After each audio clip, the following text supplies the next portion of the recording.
नमस्कार बच्चों, स्वागत है आप सभी का हमारे YouTube चैनल की एक और नई वीडियो में। आज का हमारा टॉपिक जो है वो सांख्यिकी के अंतर्गत समांतर माध्य के प्रश्नों को यहाँ पर हम हल कर रहे हैं और उस विधि को समझने का प्रयास यहाँ हम कर रहे हैं। समांतर माध्य को किस तरह हल किया जाता है, उसके अंतर्गत जो विधियाँ हैं उन विधियों को हम एक एक करके समझने का प्रयास यहाँ करेंगे। पूर्व वीडियो में हमने प्रत्यक्ष विधि से को समझा और उससे संबंधित एक प्रश्न हल किया था। आज हम कल्पित माध्य विधि अर्थात कल्पित माध्य विधि x बार बराबर a धन सिग्मा FI/TI बटे सिग्मा FI के सूत्र का प्रयोग करते हुए प्रश्नों को हल यहाँ हम करेंगे। जैसा कि आप स्क्रीन पर देख रहे हैं, हमारा जो प्रश्न है वो प्रश्न है, निम्नलिखित बंटन एक मोहल्ले के बच्चों के दैनिक जेब खर्च दर्शाता है। माध्य जेब खर्च 18 रुपये है। लुप्त बारंबारता F ज्ञात कीजिए। तो इसे हल करने के लिए हम प्रत्यक्ष विधि का भी उपयोग कर सकते हैं, साथ ही साथ हम यहाँ पर कल्पित माध्य विधि का उपयोग भी यहाँ हम करेंगे। तो यहाँ पर कल्पित माध्य विधि को हल करने के लिए ये जो दैनिक जेब खर्च है 11 से 13 के बीच बच्चों की संख्या 7 है, 13 से 15 के बीच 6 है, 15 से 17 के बीच 9 है, 17 से 19 के बीच 13 है, 19 से 21 के बीच F है और 21 से 23 के बीच 5 और 23 से 25 के बीच 4। तो यहाँ ये जो F है, इस F का मान हमें यहाँ निकालना है कि इसका F का मान कितना होगा। तो सर्वप्रथम इसे हल करने के लिए जो भी टेबल दी गई है उसको हम इस टेबल में निर्धारित जो कॉलम है उसमें हम लिखेंगे। यहाँ पर दैनिक जेब खर्च है तो यहाँ हो जाएगा 11 से 13, 13 से 15, 15 से 17, 17 से 19, 19 से 21, 21 से 23 और 23 से 25। इनके जो मान हैं या बच्चों की संख्या है वो भी हम यहाँ लिख लेते हैं। 11 से 13 के बीच है 7, फिर 6, फिर 9, फिर 13, फिर 19 से 21 के बीच है F, फिर 5, फिर 4। पूर्व प्रश्न में हमने मध्यमान या मध्य बिंदु जो है हमने प्राप्त कर लिया था XI, ये हमने प्राप्त किया था निम्न सीमा धन उच्च सीमा का योग करके और उसमें 2 का भाग हम दे देते हैं। जैसे यहाँ पर एक उदाहरण से हम समझ लेते हैं। जैसे यहाँ 11 और 13 है तो यहाँ पर हम 11 धन 13 बटे 2 जोड़ देते हैं। 11 और 13 हो जाता है 24 बटे 2 और ये इसको भाग देने पर हमें मिलता है 12। यहाँ पर मिल जाता है मध्यमान 12, अर्थात यहाँ इसका जो मध्य बिंदु है वो हमें मिल जाएगा क्रमशः 12। यहाँ इसी प्रकार इनको योग करेंगे, 2 का अंतर है अर्थात ये हो जाएगा 14, ये हो जाएगा 16, ये हो जाएगा 18, ये हो जाएगा 20, ये हो जाएगा 22 और ये हो जाएगा 24। इस तरह ये मध्य बिंदु मध्यमान हम प्राप्त कर लेते हैं। उसके बाद यहाँ पर हमें जो विधि है, जिस विधि का हम यहाँ प्रयोग करने जा रहे हैं वो है कल्पित माध्य। कल्पित माध्य विधि। कल्पित माध्य में हम एक कल्पित माध्य मान लेते हैं।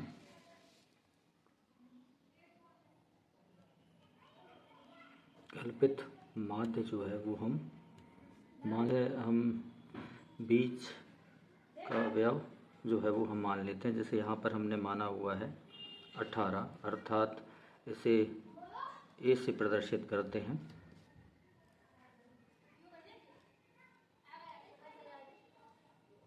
तो यहाँ इसको हम a मान लेते हैं, a मानकर हम आगे प्रक्रिया को हल करेंगे। तो यहाँ विचलन हम देखेंगे कि विचलन हमारा जो है वो d हम प्राप्त कर लेते हैं। तो d प्राप्त करने के लिए यहाँ पर हम x i माइनस a ये हम प्राप्त करेंगे, अर्थात x के जो मान है उसमें से a को हम माइनस करते जाएंगे। जैसे यहाँ 12 है, 12 में से a माइनस करेंगे तो ये हो जाएगा 6, तो यहाँ आ जाएगा ऋण 6। फिर 14 में से 18 माइनस करेंगे तो यह जाएगा ऋण 4। फिर 16 माइनस करेंगे तो यह जाएगा ऋण 2। 18 में से 18 माइनस करेंगे तो यह जाएगा 0। 20 में से 18 माइनस करेंगे तो यह जाएगा 2। 22 में से 18 माइनस करेंगे तो आ जाएगा 4। 24 में से 18 माइनस करेंगे तो आ जाएगा 6। ये हमारा d प्राप्त हो जाता है। फिर f डी आई मल्टीप्लाई कर लेंगे, गुणा कर लेंगे। जो f है उसको हम d से गुणा करेंगे। जैसे यहाँ 7 का 6 से गुणा हो जाएगा तो यह जाएगा 42, ऋण 42। 6 का 4 से 6 चौके 24, ऋण 24। यहाँ पर 9 का 2 से 9 दूनी 18। 13 का 0 से 0। f का 2 से 2f।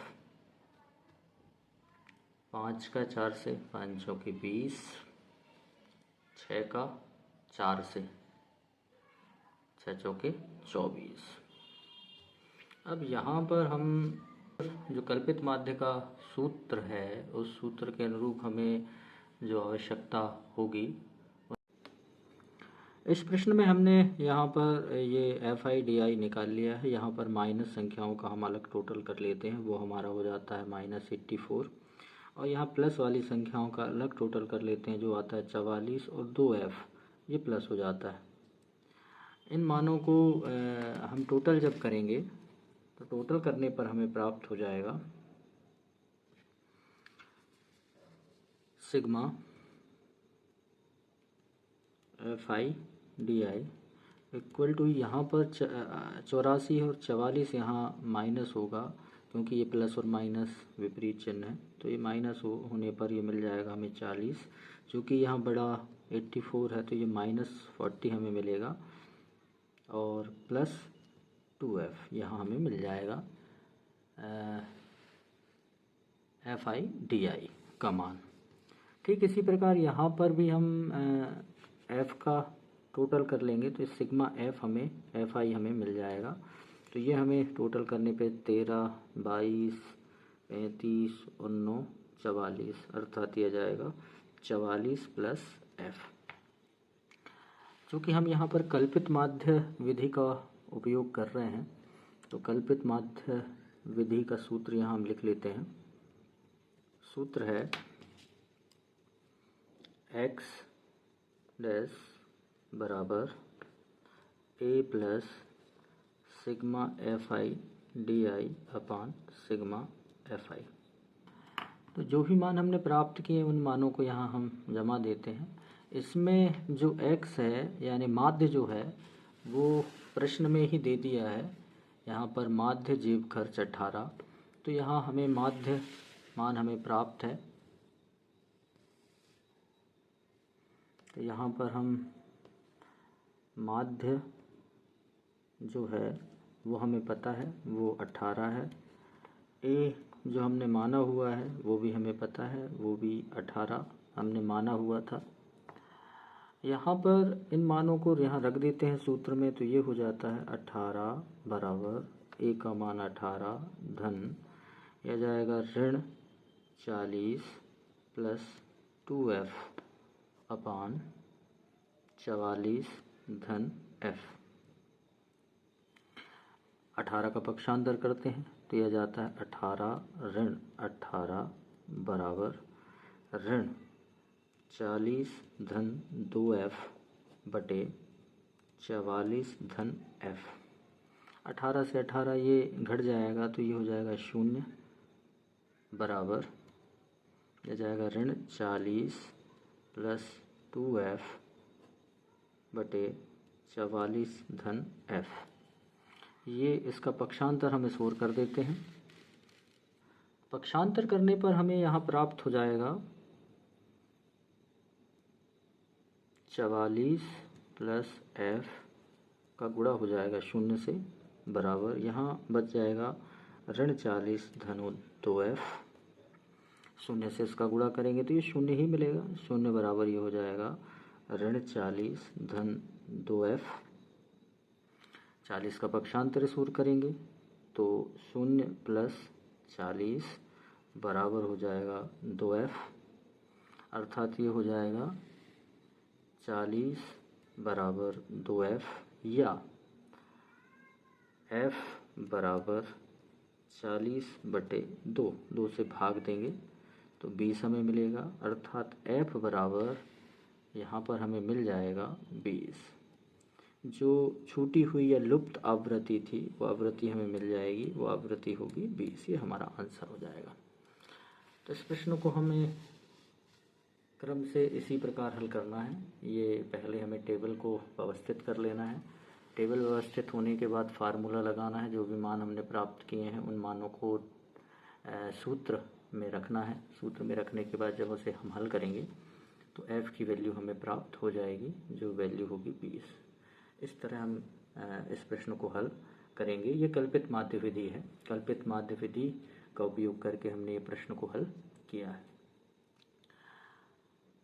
चाहें तो इस प्रश्न को हम प्रत्यक्ष विधि से भी हल कर सकते हैं पूर्व प्रश्न के अनुसार। पूर्व प्रश्न में हमने यहाँ पर fi निकाल लिया था, अर्थात ये वाली टेबल हम बना लेंगे। f का x से गुणा करके इसका योग करेंगे तो भी हमारा आंसर हमें प्राप्त हो जाएगा। अगली वीडियो में हम पग विचलन विधि को यहाँ समझेंगे और उससे संबंधित एक प्रश्न हल करने का प्रयास करेंगे। तब तक के लिए धन्यवाद।